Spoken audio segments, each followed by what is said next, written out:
Hello बच्चों, आज हम लोग ट्रिग्नोमेट्री में त्रिकोणमितीय अनुपातों का मैक्सिमम एंड मिनिमम वैल्यू निकालना सीखेंगे।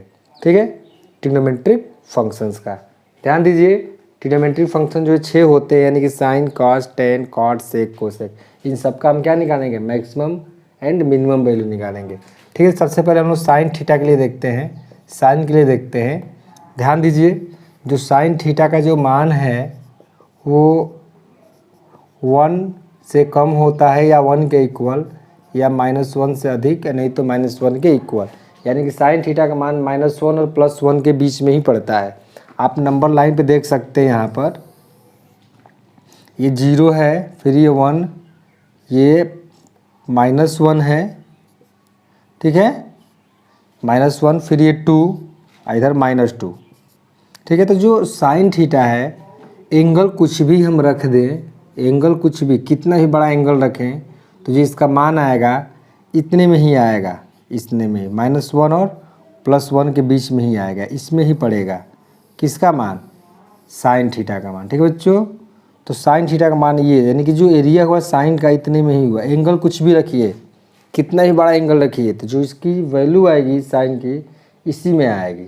ठीक है, यदि हम ये कहें कि sine square theta, sine square theta, तो साइन स्क्वायर थीटा जो है 1 और 0 के बीच में आएगा। क्यों? क्योंकि जब हम स्क्वायर करेंगे तो जो माइनस वाले वैल्यूज़ हैं इसमें, वो क्या हो जाएंगे? प्लस हो जाएंगे। माइनस का जब हम स्क्वायर करेंगे, क्योंकि स्क्वायर का ले रहे हैं, तो क्या हो जाएंगे? प्लस हो जाएंगे।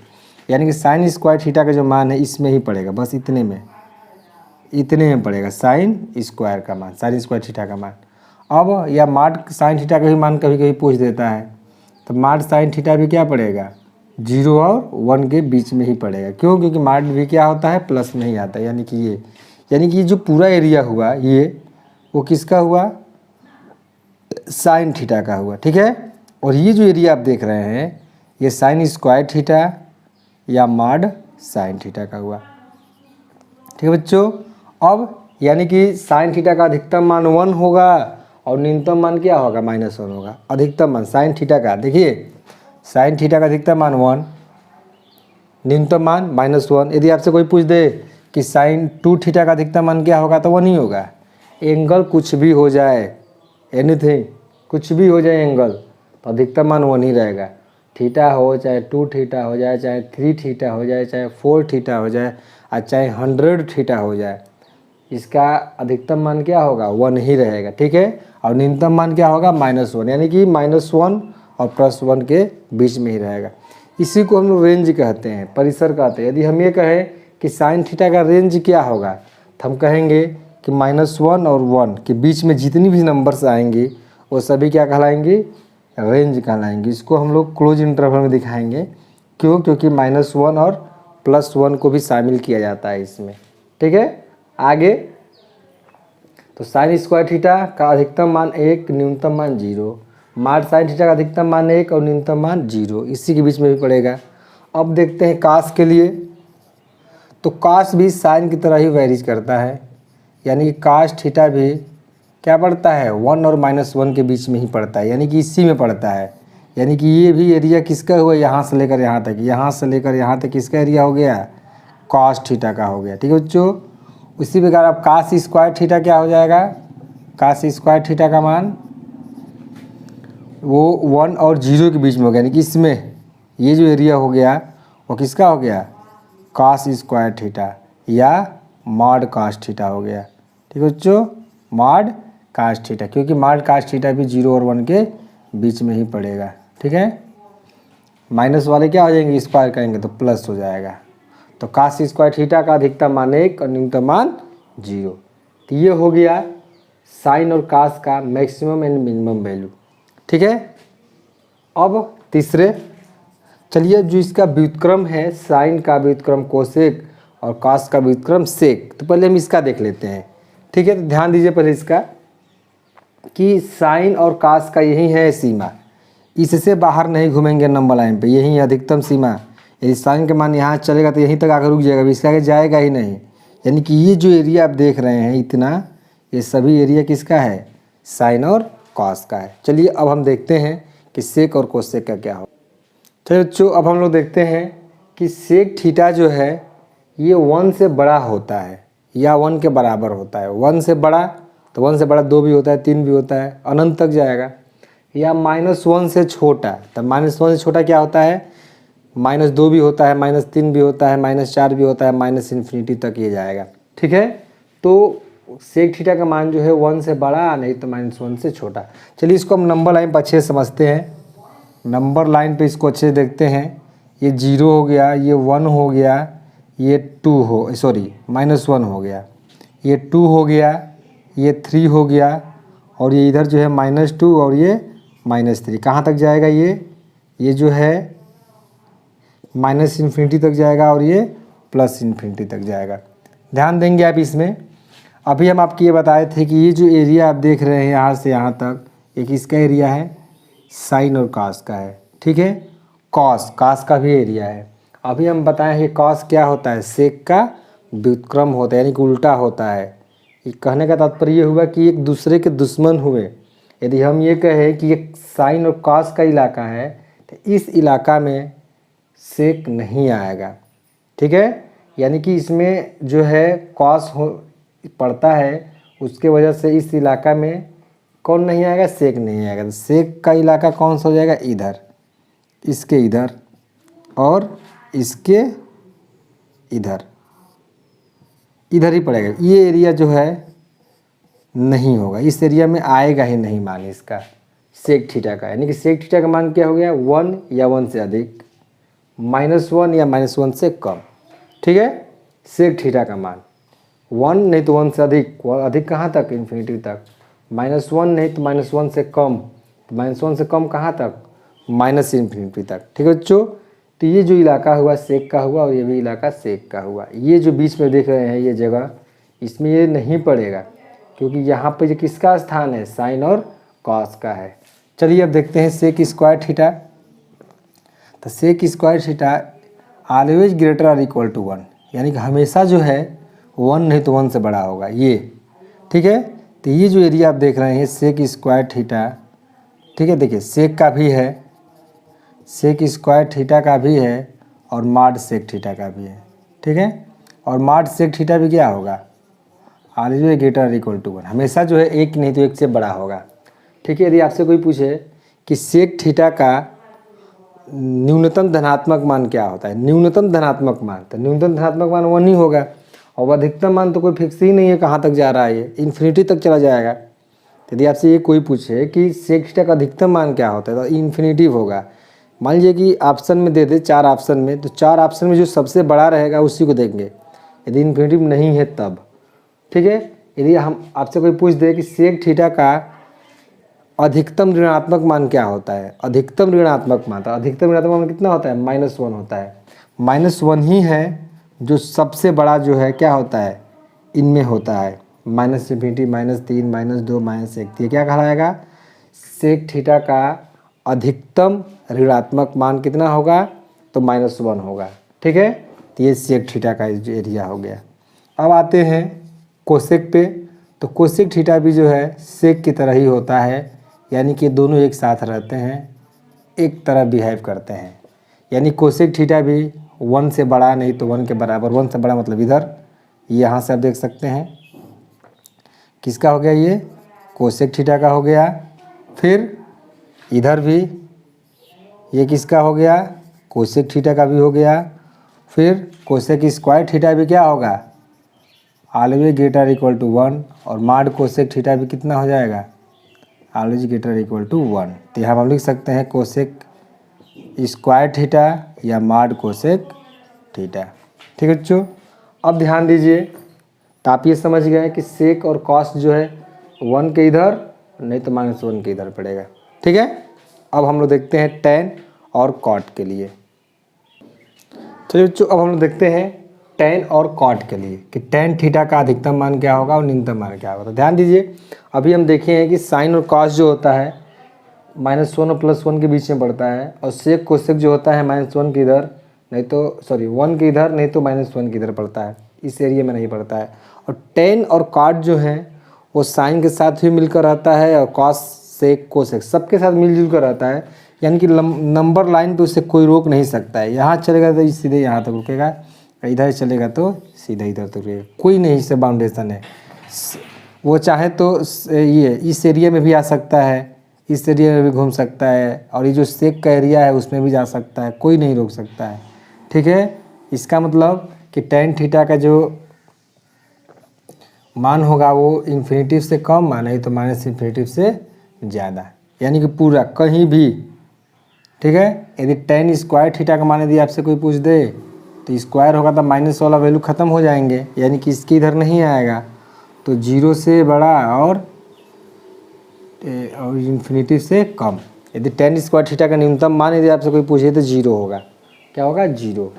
और मार tan थीटा भी क्या होता है 0 और इन्फिनिटिव के बीच में होता है। ठीक है, 0 और इन्फिनिटिव के बीच में। कॉट भी ऐसे ही होगा, कॉट थीटा भी इसी प्रकार से होगा। सॉरी, ये थीटा नहीं इन्फिनाइट है। और कॉट स्क्वायर थीटा भी ऐसे ही होगा, यानी कि 0 से लेकर इन्फिनिटिव के बीच में। और मॉड कॉट थीटा भी 0 से लेकर इन्फिनिटिव के बीच में। यानी कि ये सभी लाइन जो है इस लाइंस पे कहीं भी tan और cot की वैल्यूज आ सकती हैं। ठीक है, चलिए बच्चों, अब हम लोग ट्रिग्नोमेट्रिक फंक्शन के डोमेन और रेंज निकालना सीखेंगे, यानी कि त्रिकोणमितीय फलनों के प्रांत एवं परिसर निकालना सीखेंगे। चलिए पहले हम समझ लेते हैं कि प्रांत क्या होता है, डोमेन क्या होता है। डोमेन, यदि कोई फंक्शन है f(x), सपोज इट ये 1/x-2 है, ये फलन दिया गया है f(x) बराबर इतना, तो इसका डोमेन क्या होगा। ध्यान दीजिए, ये जो x देख रहे हैं या यहाँ पे जो x देख रहे हैं, x के वे सभी मान डोमेन होंगे जिस पे जो फलन है क्या हो, परिभाषित हो। क्या हो, परिभाषित हो। ठीक है, परिभाषित हो, ध्यान दीजिएगा, यानी कि डिफाइंड हो। ठीक है, डिफाइंड हो, यानी कि x के वे सभी मान डोमेन होंगे जिस पे ये फलन क्या हो, परिभाषित हो। ध्यान दीजिए, तो हम ये चेक करेंगे कि ये फलन जो है x के वे कौन सा मान है जिस पे क्या होता है, अपरिभाषित हो जाता है, यानी कि परिभाषित ही नहीं होता है। तो हम ये देख रहे हैं कि फलन जो दिया गया है वो p/q के रूप में दिया गया है। और जब कोई भी फलन p/q के रूप में होता है तब उसका हर, यानी कि नीचे वाला यदि 0 हो जाता है तो क्या हो जाता है, अपरिभाषित हो जाता है। यानी कि यदि ये 1/0 हो जाएगा तो ये क्या हो जाएगा, इनफाइनाइट हो जाएगा, यानी कि अपरिभाषित हो जाएगा। तो x बराबर क्या रखने पर ये अपरिभाषित होगा, तो x बराबर 2 रखने पर होगा। 2 रख देंगे तो 2 - 2 क्या हो जाएगा, 0 हो जाएगा। ठीक है, तो चलिए इसको चेक कैसे करते हैं। इसका मतलब ये हुआ कि ये परिभाषित तभी होगा जब इसका हर जो है वो 0 ना हो। ठीक है, यानी कि x बराबर 2 ना आए, यानी कि x बराबर 2 को छोड़कर जितने भी रियल नंबर है, वास्तविक संख्याएं हैं, उनमें से 2 को छोड़कर सभी नंबर्स क्या होंगे, डोमेन कहलाएंगे। क्या होंगे, डोमेन कहलाएंगे। ठीक है ना, यानी कि जो डोमेन होगा इसका पूरा रियल नंबर r, इसमें 2 को निकाल देंगे हम लोग, ये क्या हो जाएगा, इसका डोमेन हो जाएगा। क्यों, क्योंकि 2 को छोड़कर जितनी भी संख्याएं हैं कुछ भी इसमें रखिए, ये फलन परिभाषित ही होगा। और जब परिभाषित होगा तो ये सभी मान क्या कहलाएंगे, डोमेन कहलाएंगे। और मान रखने के बाद जो मान हमको प्राप्त होता जाएगा वो क्या कहलाएगा, रेंज कहलाएगा, परिसर कहलाएगा। चलिए इतना बहुत है डोमेन और रेंज के बारे में। अब हम लोग देखेंगे सभी त्रिकोणमितीय अनुपातों के लिए, यानी कि साइन के लिए, कॉस के लिए। चलिए हम ये मान रहे हैं कि पहला जो फंक्शन है वो क्या दिया गया है, f(x) बराबर sin x दिया गया है। इसका हमको क्या निकालना है, डोमेन निकालना है और रेंज बताना है। तो ये जो sin x आप देख रहे हैं, तो x का ऐसा कोई x क्या है, सबसे पहले तो x एंगल है। क्या ऐसा कोई एंगल्स है जिस पे एंगल यहाँ रखें तो ये फलन क्या हो जाए, इन्फिनिटिव हो जाए, अपरिभाषित हो जाए। तो साइन का मान हम पहले अभी बताए हैं कि ये 1 और -1 के बीच में पड़ता ही है, तो इन्फिनिटिव कहाँ से आएगा, यानी कि एंगल कुछ भी रखिए इसका मान -1 + 1 के बीच में ही आएगा, तो अनंत आएगा ही नहीं। यानी कि कोई ऐसा एंगल नहीं है जिस पे फलन क्या हो जाए, परिभाषित हो, अपरिभाषित हो जाए, सॉरी। ठीक है, तो इसका रेंज क्या हो जाए, डोमेन क्या हो जाएगा इसका, तो इसका जो डोमेन होगा पूरा रियल नंबर होगा, वास्तविक संख्याओं का समुच्चय। क्या है ये, वास्तविक संख्याओं का समुच्चय। ठीक है, आर है। अब इसका रेंज क्या होगा, रेंज ये बताइए, जब ये सभी एंगल्स रखेंगे तो मान क्या क्या आ सकता है, कितना भी आए, -1 और +1 से अधिक नहीं आएगा, 1 से अधिक नहीं आएगा और -1 से कम नहीं आएगा, यानी किसी के बीच में ही आएगा। तो यही क्या हो जाएगा, इसका रेंज हो जाएगा, यानी कि -1 से लेकर +1 तक। ठीक है, तो ये क्लोज इंटरवल है, ये भी एक सेट है। इसका मतलब क्या हुआ कि -1 को भी और +1 को भी शामिल किया गया है। चलिए अब आपको इंटरवल्स यहाँ दिखाते हैं कि इंटरवल्स क्या होते हैं।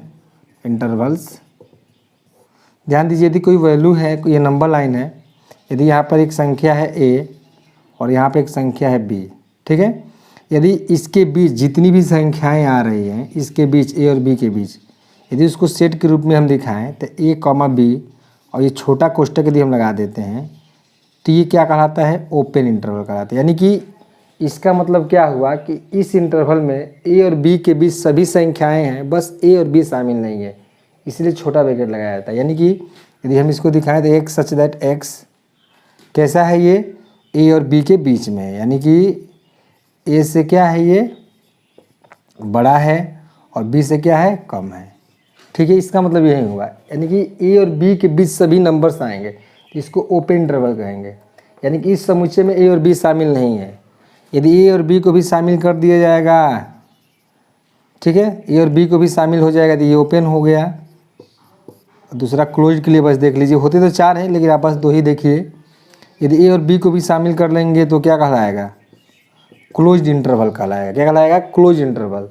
ध्यान दीजिए, अब इसमें क्या है, a और b के बीच तो सभी नंबर्स आ ही रहे हैं, साथ ही साथ a और b भी आ रहा है, अर्थात x such that a less or equal to x या less or equal to b।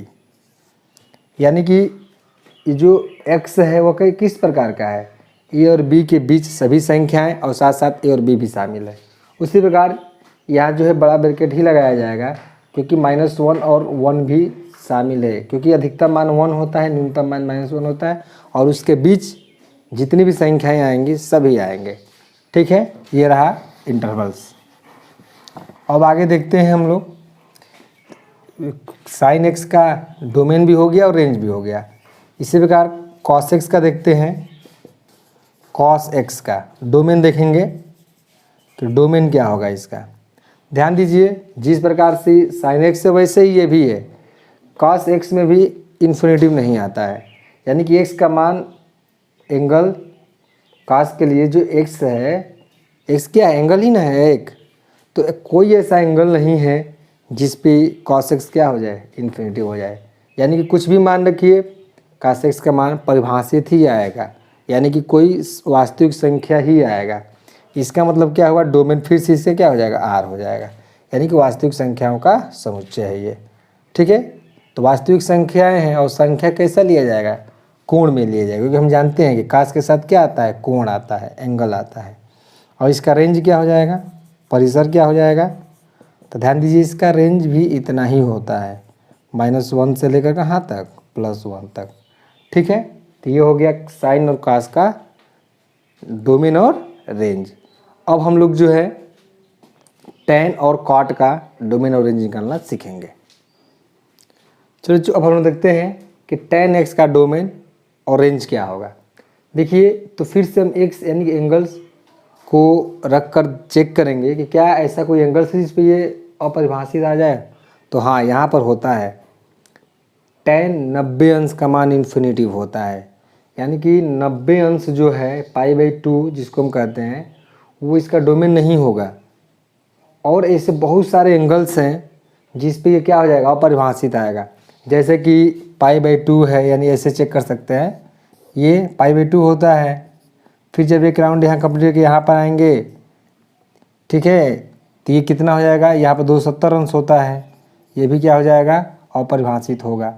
इस प्रकार से हम ये कह सकते हैं कि 2n+1 और π/2, ठीक है, n का मान हम जो है 0, 1, 2, 3 कुछ भी रखें, तो ये जो हमको पता चलता जाएगा कि tan कितने कितने अंश का मान जो है क्या होगा, इन्फिनिटिव होगा। 0 रखेंगे तो ये 0 हो जाएगा, 1 बचेगा, 1 से गुणा होगा, इसमें π/2 ही होगा। तो टेन पाई बाई टू का मान क्या होगा, इन्फिनेटिव होगा। 1 रखिए तो 1 जब यहाँ पर रख देंगे तो 2 + 1 कितना बच जाएगा, 3। तो 3 पाई बाई टू कितना हो जाएगा, इन्फिनेटिव होगा। और 3 पाई बाई टू ही जो है 270 अंश होता है। फिर यहाँ 3 रख दें तो 3 में 2 से गुणेंगे 6, 6 में 1 जोड़ देंगे 7, 7 पाई बाई टू क्या होगा, इन्फिनेटिव होगा। tan 7 pi by two infinitive होगा। इस तरह से आप ये यहाँ पर लिख सकते हैं नोट में कि tan n 2n+1 pi by two का मान क्या होता है, इन्फिनेटिव होता है। याद रखिएगा आप ये, जहाँ n बराबर 0, 1, 2, 3, 4 डॉट डॉट कुछ भी रख दीजिए।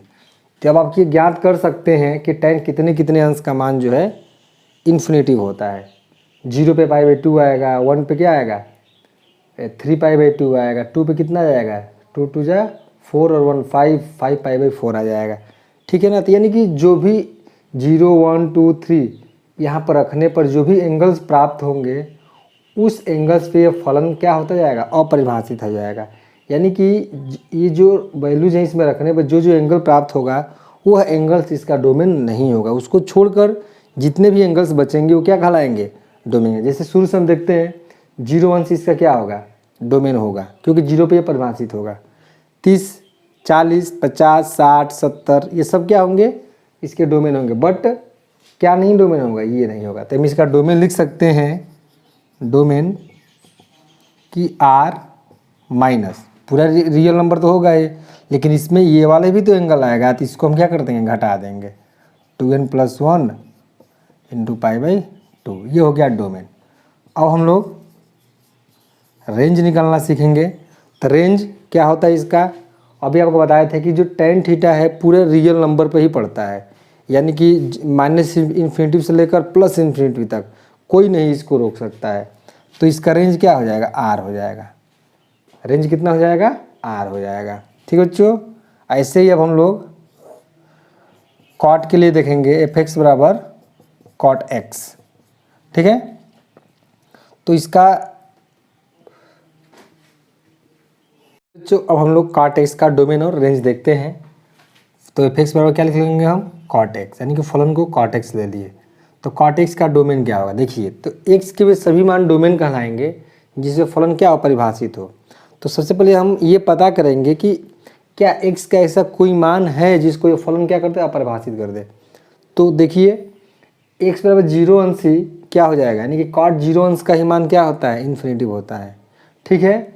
यानी कि 0 अंश पे क्या होता है, इन्फिनेटिव होता है। जैसे यहाँ देख सकते हैं 0 कॉट 0 अंश का मान कितना होता है, इन्फिनेटिव होता है। ठीक है। वैसे ही जब इसके विपरीत आएंगे यहाँ पर 180 अंश का मान, तो कॉट 180 अंश का मान भी क्या होता है, इन्फिनेटिव होता है। फिर यहाँ पर आएंगे तो ये कॉट 360 अंश का मान भी क्या होता है, इन्फिनेटिव होता है। यानी कि बहुत सारे ऐसे एंगल्स हैं जिस पे कॉट का मान क्या आएगा, इन्फिनेटिव आएगा। ठीक है। तो हम ये कह सकते हैं, यहाँ पे याद भी रखिएगा ये कि cot n pi is equal to क्या होता है, इन्फिनेटिव।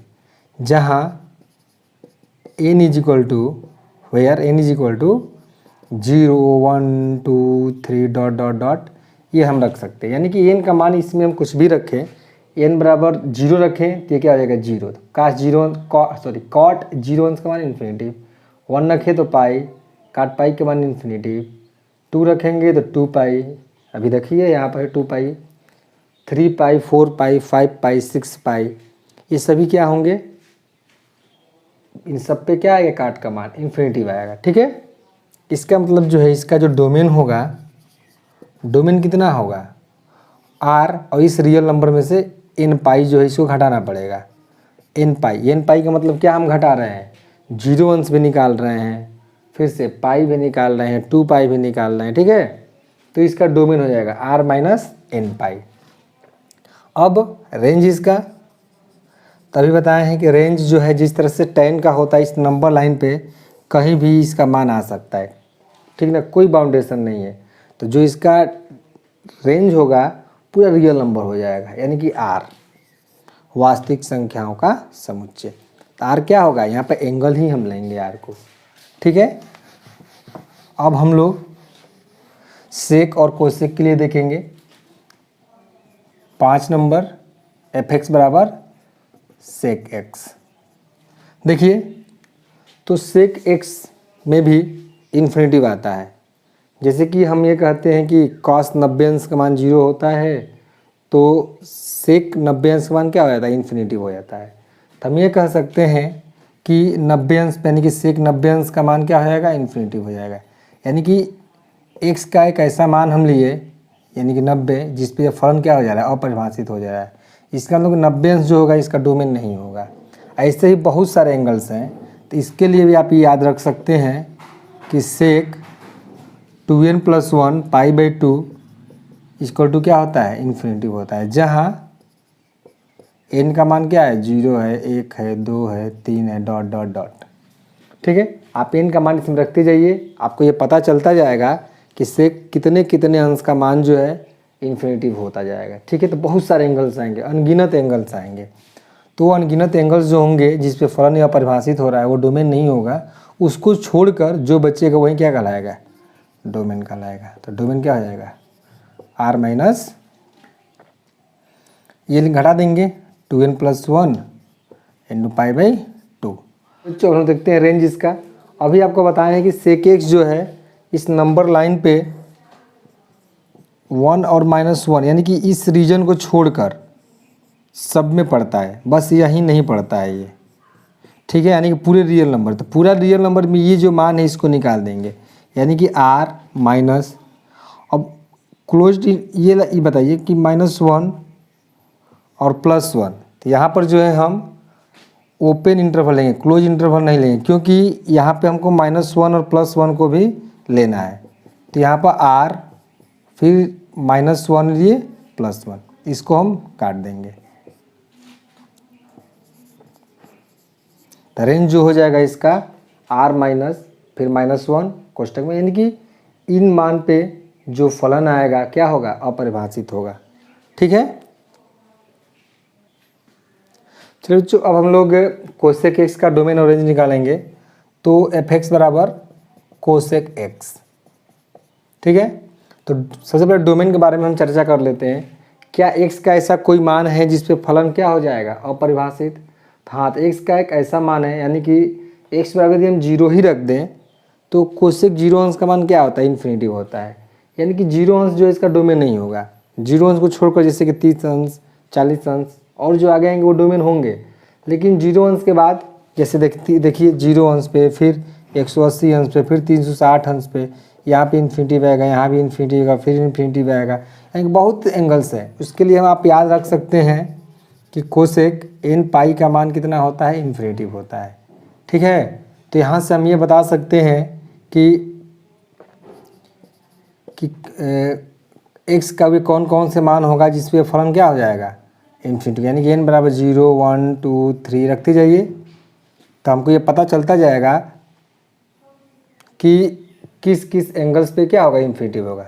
ठीक है, तब इसका जो डोमेन होगा वो कितना हो जाएगा, इन सभी एंगल्स को छोड़कर, यानी कि पूरा रियल नंबर में से इस एंगल को घटा देंगे तो क्या कहलाएगा, हम लोगों का डोमेन कहलाएगा। और रेंज क्या कहलाएगा, रेंज अभी बताएं, इस मान को छोड़कर इस एरिया में जो है कोसेक और सेक दोनों ही नहीं पड़ते हैं, तो इस एरिया को छोड़कर यानी कि पूरे रियल नंबर में से इस एरिया को ही हम घटा देंगे, यानी कि r माइनस -1 फिर 1 ओपन इंटरवल -1 और 1 लेंगे। क्यों, क्योंकि 1 और -1 और 1 को लिया जाएगा इसमें, और इसमें जब आप जो देख रहे हैं कि घटाया जा रहा है, इसमें -1 और 1 नहीं है। इसका मतलब हुआ क्या कि -1 और 1 के बीच का उसको छोड़कर ये घटाया जाएगा। तो ये हो गया डोमेन, ये हो गया रेंज। ठीक है बच्चों, चलिए बच्चों अब हम लोग टी फंक्शंस के यानी कि त्रिकोणमितीय अनुपातों के डोमेन और रेंज एक सारणी में देख लेते हैं। तो साइन x का डोमेन क्या होगा, पूरा रियल नंबर हो जाएगा। रेंज क्या होगा, -1 और +1 के बीच में पड़ता है, तो ये रेंज हो जाएगा। cos x का क्या हो जाएगा डोमेन, तो रियल नंबर हो जाएगा। और रेंज कितना हो जाएगा, -1 और +1 के बीच में पड़ता है। tan x देखिए अभी बताए हैं कि tan 90 अंश का मान क्या होता है, इन्फिनिटिव हो जाता है। ठीक है, तो r में से क्या करेंगे, 90 अंश के जो भी मल्टीपल आते हैं यानी कि 2n+1 इंटू पाई बाई 2, इन सभी एंगल्स को छोड़कर जो एंगल्स बचता है वो क्या हो जाएगा, डोमेन हो जाएगा। और रेंज क्या होगा, पूरा रियल नंबर हो जाएगा, यानी कि नंबर लाइन्स पे कहीं भी इसका मान आ सकता है 10x का। वैसे ही कॉट एक्स का मान, कॉट एक्स का डोमेन क्या हो जाएगा, r माइनस एन पाई, यानी कि एन पाई मतलब क्या हुआ कि 0 अंश, फिर से 180 अंश, 360 अंश पे क्या आएगा, इसका मान अपरिभाषित आएगा, इसीलिए इसको हम आर में से इसको घटा देंगे, लेकिन इसका रेंज क्या हो जाएगा, पूरा रियल नंबर हो जाएगा। आगे देखते हैं सेक एक्स का।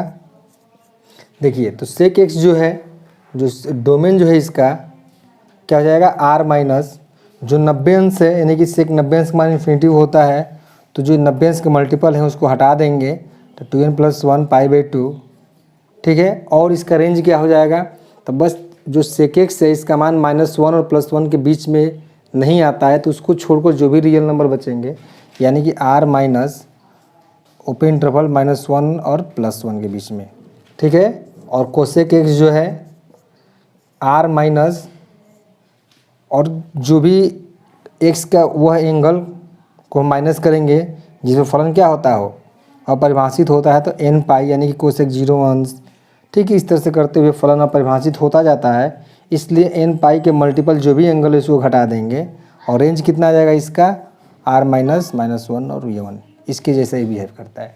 ये रहा टिप फंक्शंस का डोमेन और रेंज, आप इसको अच्छे से नोट कर लेंगे, ठीक है।